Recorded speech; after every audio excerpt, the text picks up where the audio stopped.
Assalamualaikum warahmatullahi wabarakatuh. Selamat siang. Saya Irawan Saputra dari kelas Teknik Informatika ingin menjelaskan tentang komponen-komponen komputer. Oke, next. Pertama, prosesor atau disebut dengan Central Processing Unit (CPU). Pengertiannya adalah salah satu jenis perangkat dari komputer yang dipakai guna menangani instruksi yang diberikan dan sering disebut sebagai otak dari sebuah komputer. Fungsinya menerima instruksi yang diberikan, mengelola instruksi, dan selanjutnya mengeksekusi instruksi tersebut. Oke, next.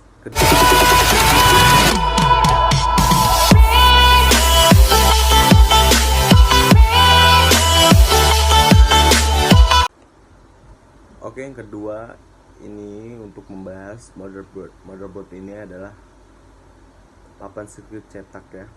Papan sirkuit cetak atau disebut printed circuit board yang menampung sesuatu komponen yang mempunyai peran penting dalam sistem, contohnya CPU, slot RAM, VGA port, USB port, dan yang lainnya. Fungsinya menyediakan akses untuk setiap komponen dalam melakukan komunikasi satu dengan yang lain, meningkatkan fleksibilitas dari komputer, menghubungkan beberapa perangkat tambahan.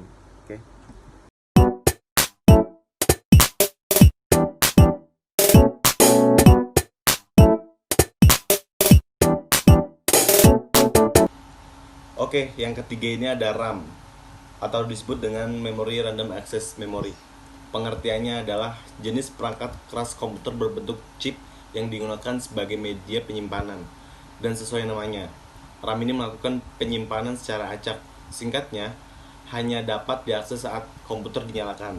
Dan fungsinya menyimpan data dari instruksi pada prosesor dengan catatan komputer masih dalam keadaan menyala, yang berarti instruksi tersebut akan hilang ketika komputer mati.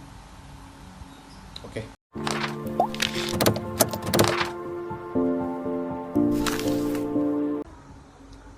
Oke, yang keempat ini ada hard disk. Hard disk ini pengertiannya adalah perangkat keras komputer berbentuk piringan yang digunakan untuk sebagai media penyimpanan. Dan fungsinya hard disk ini adalah menyimpan data secara permanen. Hal itu berarti data akan tetap ada meskipun komputer mati, kecuali Anda menghapus atau data file terkena virus. Oke, next.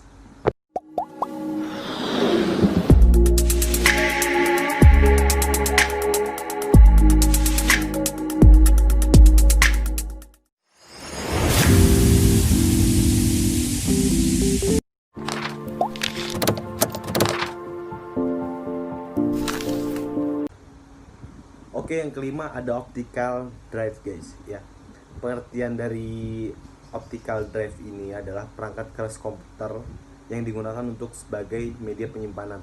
Ya, adapun beberapa jenis optical drive diantaranya adalah sebagai berikut: CD-ROM, compact disc, read-only memory, sebuah alat yang bisa digunakan hanya sebatas membaca CD. Kedua, CD-RW, compact disc, raw readable, suatu yang bisa melakukan dua fungsi, yakni membaca CD serta menulis CD. Dan ketiga ini ada DVD-ROM, digital video disc, read only memory, suatu alat yang bisa membaca CD dan DVD. Oke, yang keempat ini ada DVD combo, suatu alat yang selain bisa membaca CD dan DVD namun juga bisa menulis CD tapi tidak bisa menulis DVD. Oke, next.